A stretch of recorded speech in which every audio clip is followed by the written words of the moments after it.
This is the flow. Cara, do ponto de vista bíblico mesmo, do ponto de vista espiritual, você vê como pastor algum tipo de sinal?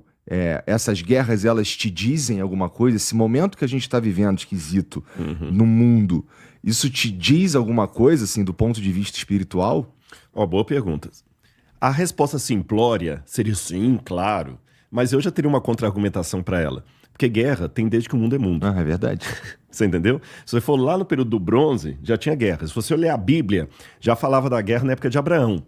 Já falava da guerra na época dos hebreus lá no Egito. Você tem na história o Ramsés guerreando lá contra o pessoal de Reta, que depois descobrimos que eram os hititas. Nabucodonosor guerreando. Então, em que sentido que guerra? Então, peraí. Como é que a Bíblia fala que guerra é um sinal?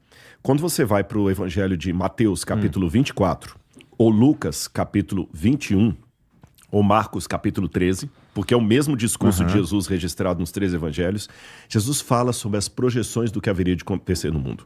E ele diz assim, abro aspas, certamente ouvireis falar de guerras e rumores de guerras. Não vos assusteis, porque é necessário que isso aconteça, mas ainda não é o fim. Então olha que interessante, Jesus falou que as guerras viriam, mas que o fim não estava atrelado a isso. Entendi. Então, peraí. Vai não dá pra gente, pelo menos, dormir tranquilo. Vai na contramão da piedade popular, que fala, tá tendo guerra, então o mundo tá acabando. Porque tá tendo guerra, o mundo tá acabando. Jesus falou que ia ter guerra, tá. Então, ele falou, calma, não é o fim, mas fiquem atentos que até lá vai vir guerra. E quando você vê o cenário do Apocalipse, o último instante, realmente, nem será um mundo de guerra. Será um mundo pacificado pelo anticristo. Que ele vai conseguir arregimentar o mundo de modo que, de acordo com o Apocalipse 3, não vai poder comprar nem vender, senão quem tem a marca da besta, e toda a terra se maravilhou seguindo a besta e dizendo, quem é semelhante a ela, então o mundo vai estar unificado. Bom, então com relação a isso, volto para a sua pergunta. E essas guerras, o que elas me dizem? O que elas dizem de sinal? Tem um detalhe nessas guerras que elas me colocam como observação diferente de todas as guerras que o mundo teve. Inclusive as chamadas Primeira e Segunda Guerra Mundial. Essas guerras que estão se desenhando agora correm o risco de escalar para uma realidade literalmente mundial. Sim. Antes isso não havia. Não. A gente fala história universal, né? mas não era história universal, é a história da Europa. Você fala Idade Média. Não teve Idade Média na China, nem no Paquistão teve Idade Média. Até a maneira que a gente divide a história e chama de história universal não é história universal. Você chama de Primeira Guerra Mundial e Segunda Guerra Mundial, mas não é. O México não participou. A Argentina não participou. Como é que é Guerra Mundial? Tem um monte de país que não participou, foi uma minoria, e foram guerras europeias. Nós tivemos uma visão muito eurocêntrica do mundo. O que acontece na Europa é como se fosse o mundo inteiro, e não é verdade.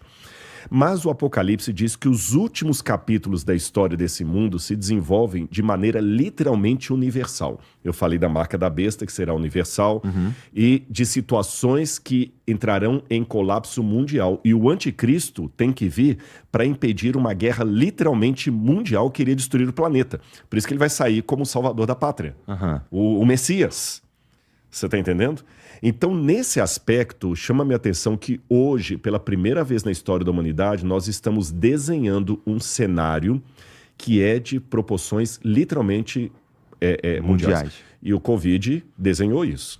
Porque no Covid estava o palestino usando máscara, o israelense usando máscara, o cara que votou no Bolsonaro estava de máscara, o que votou no Lula estava de máscara, o cara que é ateu estava de máscara, o cara que era crente estava de máscara, o católico estava de máscara, o pai de santo estava de máscara, todo mundo.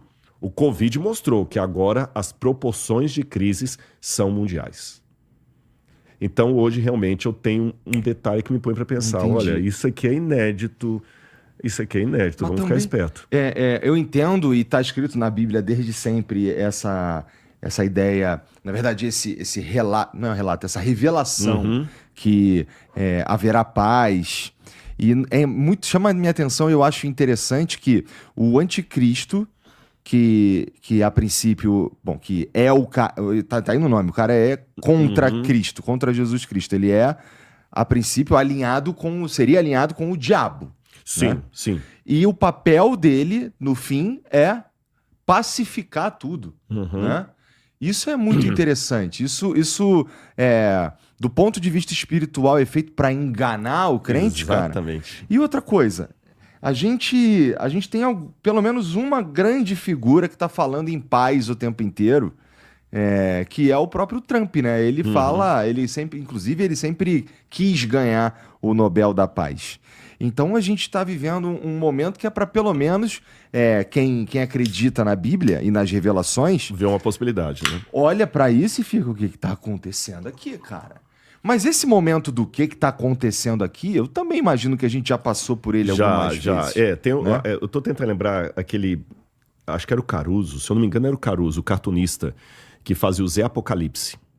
Depois pode dar uma checada. A galera, nas redes sociais, ó, no chat aí, pessoal, se vocês lembrarem quem é o Zé Apocalipse. Era um personagem do jornal Globo, sempre tinha as tirinhas do Zé Apocalipse. Eu tô tentando lembrar quem foi que... Descobre pra nós aí, Vitão.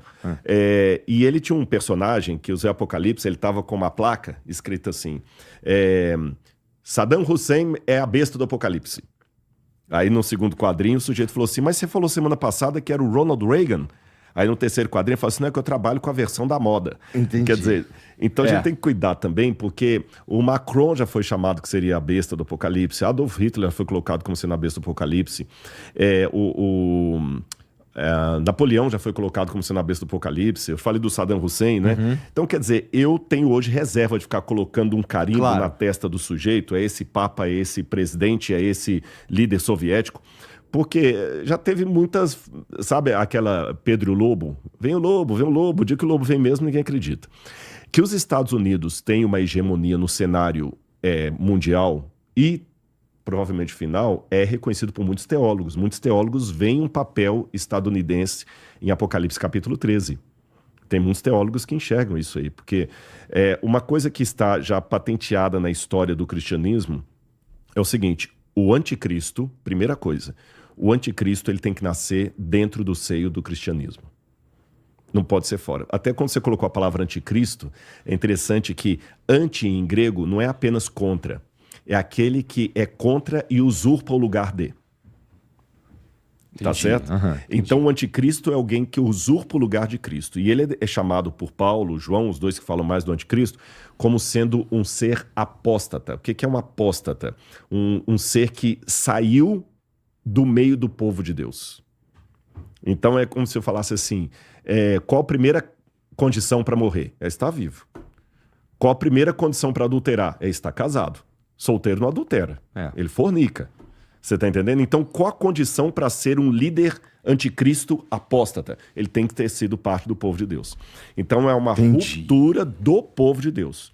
E tudo indica que isso nasce na Europa, porque João fala que a mulher prostituta que se assenta sobre a besta, ela fala, é a mulher, é a cidade que domina sobre os reis da terra. E diz que essa mulher é descrita no Apocalipse como uma prostituta que se assenta sobre 7 montes. Qualquer estudioso de história romana, na primeira página do livro, vai ver que em história que Roma era a cidade que dominava o mundo inteiro e ela é descrita como uma mulher que se assenta sobre 7 colinas. Pode dar uma googada aí, você vai ver. Você entendeu? Usar o chat GPT agora é a inteligência artificial, né? Roma é a mulher que se assenta sobre 7 colinas. Está em Apocalipse 17. Então não precisa ficar inventando demais. É um computador da ONU, é a Greta, você entendeu? Eu não preciso ficar fazendo exegese de almanaque, de revista, né? Bom, então já sei que é essa. E tem uma outra besta que ela é o oposto dessa, que essa surge do mar, a outra surge da terra. Parece que é um novo mundo, dominado ali pelos Estados Unidos. Agora, um detalhe também que eu ia dizer sobre isso aqui, deixa eu só... É literal esse surge do mar? Não, porque na Bíblia o mar é símbolo de povos, nações. Então quer dizer que é um conglomerado de vários povos. E o Mediterrâneo era assim chamado. Tanto é que o nome Mediterrâneo é Mare Nostrum. É o mar nosso. Eu lembrei o que eu ia falar. Nessa questão que você falou do anticristo vem para enganar os crentes, quando você lê o Apocalipse, você vê que o Apocalipse pode ser, entre aspas, resumido entre uma contrafação do poder de Cristo. Parece que o diabo, ele imita Deus o tempo todo. Aí alguém fala, como ele imita Deus? Eu sempre pensava que o diabo era o oposto de Deus. Não. Se você até uma leitura psicológica, o diabo é aquele fã que tem ódio, que mata o John Lennon, você entendeu? Mas usa o corte de cabelo do John Lennon, ouve todas as músicas do John Lennon e veste a mesma roupa do John Lennon. E tem a camiseta escrito John Lennon, te amo. Parece que o diabo é assim em relação a Deus. Ele imita as coisas de Deus, mas não imita o caráter e a bondade de Deus. Porque há dois tipos de imitação. Há aquela imitação normal, que é a imitação que as suas filhas têm em relação a você, sua esposa, que você vê assim, gente, ela senta do jeito que eu sento. Tinha um amigo meu que uma vez ele falou que ele tinha mania, sempre que ele estava no banheiro, ele escovava os dentes, ele batia a escova 3 vezes assim para enxugar e colocava lá. Um belo dia ele viu a menininha dele também escovando os dentes, batendo 3 vezes. Essa imitação é saudável, é a imitação de alguém que você vê, você se inspira na pessoa, porque você vê nela um modelo de vida, tá certo? Então é nesse sentido que a gente deve imitar a Deus. Paulo falou, sede meus imitadores como eu sou imitador de Cristo. Bom, agora existe uma outra imitação, que é a imitação patológica, é daquele fã que quer matar o cara, que ele quer tomar o lugar dele, sabe? Daquela pessoa que ele fica te imitando, ele vê o seu jeito de falar, ele imita o seu podcast, mas é porque ele quer ser o seu concorrente, ele quer assumir o seu lugar, ele tem inveja de você. E essa imitação também, muitas vezes, é a imitação do engano. É a bolsa Louis Vuitton da 25 de março, que é igualzinha à verdadeira, só que não tem a qualidade da verdadeira. É nessa segunda situação que o diabo imita Cristo. Entendi. Ele imita não porque ele se inspira em Cristo, mas que ele quer ser uma bolsa parecida, porém sem a qualidade. Aí você vê no Apocalipse muitas coisas. Vou dar alguns 2 ou 3 exemplos. Cristo aparece no Apocalipse como sendo um cordeiro que estranhamente estava degolado, porém estava vivo, porque ele ressuscitou. A besta do Apocalipse também tem uma das cabeças degoladas, mas está viva, imitando a Cristo. O cordeiro é Cristo. Lembra na Igreja Católica eu falei o Cordeiro de Deus que tira o pecado do mundo, citando o Evangelho de João. A besta é descrita como tendo aparência de cordeiro, mas falava como dragão. O cordeiro, ele coloca um selo dele na testa de todos os seus seguidores. A besta coloca marca na testa das pessoas. Então você vê muito imitação. Então o anticristo é alguém que vai parecer o Cristo, ele vai falar como Cristo, ele vai ensinar como Cristo e vai ser um ser que vai levantar de dentro do cristianismo e vai enganar aqueles que forem enganados. Então, no final das contas, o discernimento vai ser espiritual.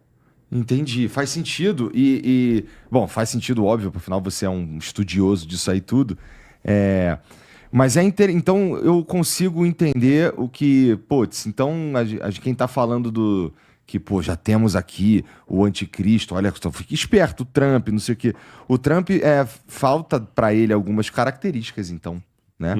Então ele teria que... Eu estou esperando... Bom, se Roma é a prostituta que se senta nos 7 montes e tudo mais, aí a gente volta para a teoria mais antiga, né? Que o anticristo vai aparecer lá no Vaticano. Não, pode ser. Mas é que não é uma questão também de ser contra a Igreja Católica. A gente tem que tomar muito cuidado de falar as coisas sem precisar ferir as pessoas. Claro. O próprio catecismo, ele levanta que uma das últimas capítulos da história do cristianismo, então esse é um ensino que está no catecismo, será uma oposição tremenda de dentro da igreja. De dentro da igreja. Tá certo? E, inclusive, há muitos teólogos católicos, Hugo von Balthasar, que eu podia citar, e outros mais, que até acreditam que alguém vai usurpar o trono de Pedro.